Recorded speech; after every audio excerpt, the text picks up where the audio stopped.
ذہین اور حساس. ذہین اور حساس لوگوں میں قبض اور بسط کی کیفیت، یہ مختلف سائیکلز ہیں جو آتی رہتی ہیں. کبھی طبیعت میں پشمردگی ہے، دل بجھا ہوا سا ہے، کچھ نا امیدی سی ہے، خود اپنے اوپر اعتماد کی کمی محسوس ہو رہی ہے، مجھ میں صلاحیت نہیں ہے، میں کچھ نہیں کر سکتا، اب تک جو کچھ کیا اس کا بھی ہے، امنگ بھی ہے، امید بھی ہے، روشن پہلو نظر آ رہے ہیں. قبض کی کیفیت میں تاریک پہلو نظر آتے ہیں، مایوسی کے پہلو نظر آتے ہیں، پیسیمزم کی کیفیت. اور یہ جو بسط کی کیفیت ہے اس میں روشن پہلو. دیکھو یہ بھی تو ہے نا، آخر یہ بھی تو ہوا ہے اور بھی ہو سکتا ہے، آخر اب تک میں نے یہ کام بھی تو کر لیا، آگے بھی مشکل آسان ہو سکتی ہے. یہ دو کیفیات ہیں قبض اور بسط کی، جن کو کہ صوفیاء کرام نے یہ اصطلاحات، یہ عنوان دیے، قبض اور بسط. جتنی انسان کے اندر حساسیت کی کیفیت زیادہ ہوگی، ذہانت زیادہ ہوگی، اتنا ہی یہ جو ویوز ہیں اس کی ایمپلیٹیوڈ زیادہ ہوتی ہے.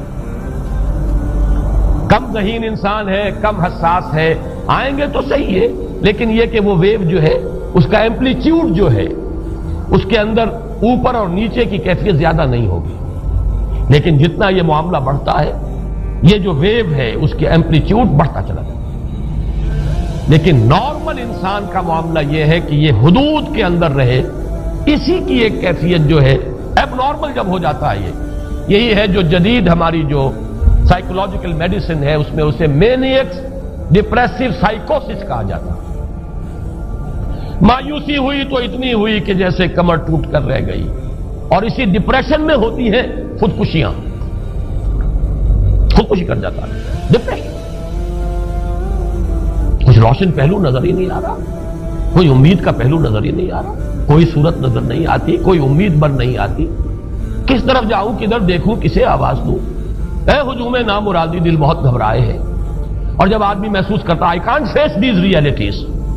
یہ commits suicide. یہ اور جب کیفیت ہوتی ہے انشراح کی تو آدمی خوب بھاگ رہا ہے، دوڑ رہا ہے، امنگ ہے، محنت ہے، دوڑ رہا ہے، امیدیں ہیں، اب ہر چیز کا روشن پہلو نظر آ رہا ہے. عجیب ہے یہ. اصل میں مجھے کچھ تجربہ بھی ہوا ہے، ہمارے خاندان میں بھی یہ مرض موجود رہا.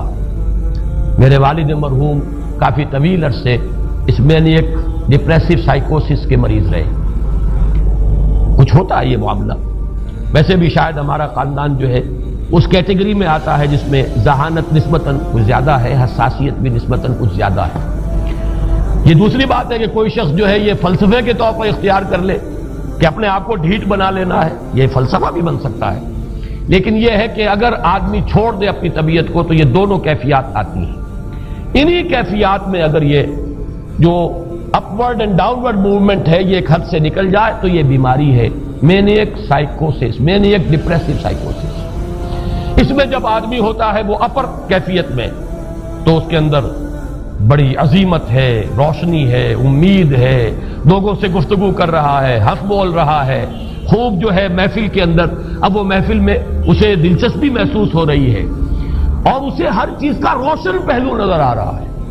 خود اپنے وجود کا بھی روشن پہلو، دوسروں کے وجود کا بھی. دوسروں کی بات میں سے بھی وہ اچھا پہلو تلاش کریں گے، وہ برا پہلو تلاش نہیں کریں گے. جب دوسری کیفیت ہے ڈپریشن کی، ہر ایک کی بات میں کوئی برائی نظر آئے گی، کوئی اس کی نیت کا فطور ہے، کوئی فساد ہے، کوئی یہ جو ہے بدنیتی کے ساتھ یہ بات کر رہا ہے، کوئی خیر کہیں ہے ہی نہیں، برائی ہی برائی ہے، مایوسی ہی مایوسی ہے، بدلی ہی بدلی. یہ ہے در حقیقت وہ کیفیت. اس کو غالب نے بہترین انداز میں تعبیر کیا ہے. ذہین اور حساس انسانوں میں ان کی جو ترقی ہے وہ انہی مراحل سے ہو کر گزرتی ہے. اور ہر ڈپریشن کے بعد، ڈپریشن میں اس سینس میں استعمال نہیں کر رہا یعنی بیماری کی حد تک پہنچنے والی ڈپریشن نہیں، صرف قبض کی حد تک پہنچنے والا معاملہ. ہر قبض کے بعد جب بسط آتا ہے تو آگے ترقی ہوتی ہے، جس کو آپ کہتے ہیں بائی لیپس اینڈ باؤنڈس. آدمی جو ہے چھلانگ لگاتا ہے، گویا کہ ایک درجہ جو پہلے تھا اس سے آگے درجہ انسان کا جو ہے اس سے بلند تر پوزیشن پر انسان پہنچتا ہے. ہر قبض کے بعد جو نیا بسط آتا ہے وہ ایک نئی کیفیت، نئی شان، نئی بلندی، نئی رفعت لے کر آتا ہے. اس کو غالب نے تعبیر کیا ہے بہت خوبصورت انداز میں، رکتی ہے میری طبع تو ہوتی ہے رواں اور، یعنی شاعر بھی کبھی ایسا وقت آتا ہے شعر جو ہے وہ اس پر نازل ہی نہیں ہو رہا، شعر نہیں کہہ پا رہا، طبیعت میں رکاوٹ سی ہے، بندش سی ہو گئی ہے، کوئی کلام موضوع ہو ہی نہیں رہا، لیکن پھر جب یہ کیفیت جو ہے بدلتی ہے اور جب پھر بست کی کیفیت آتی ہے، رکتی ہے میری طبع تو ہوتی ہے رواں اور، پھر اس کے اندر ایک جولانی نئی ایک کیفیت جو ہے انشراح کی، وہ ایک بالکل نئی کیفیت نئی شان کے ساتھ، یہ ہے وہ معاملہ جو ان آیات مبارکہ کے پس منظر میں ہے۔ اسی لیے اب میں آپ کو اس کا حوالہ دے رہا ہوں، تفسیر مظہری میں قاضی ثناء اللہ پانی پتی رحمت اللہ علیہ نے بہت عمدہ بات فرمائی ہے کہ حالت قبض اگر کسی شخص پر طاری ہو تو اس حال میں اکسیر کا درجہ رکھتی ہے یہ سورہ مبارکہ، اس لیے کہ یہ نازل ہوئی ہے محمد الرسول اللہ صلی اللہ علیہ وسلم پر اسی حالت قبض میں۔ وَالضُّحَىٰ وَاللَّيْلِ إِذَا سَجَىٰ مَا وَدَّعَكَ رَبُّكَ وَمَا قَلَىٰ وَلَلْآخِرَةُ خَيْرٌ لَكَ مِنَ الْأُولَىٰ وَلَسَوْفَ يُعْطِيكَ رَبُّكَ فَتَرْضَىٰ أَلَمْ يَجِدْكَ يَتِيمًا فَآوَىٰ وَوَجَدَكَ ضَالًّا فَهَدَىٰ وَوَجَدَكَ عَائِلًا فَأَغْنَىٰ۔ یہ تمام آیات اب معلوم ہوگا کہ جیسے موتی پروئے ہوئے، ایک لفظ قبض، اب اس میں جو بھی واقعاتی اور جو میں نے آپ کو روایاتی جو بھی پس منظر بیان کیا وہ بھی فٹ بیٹھ رہا ہے،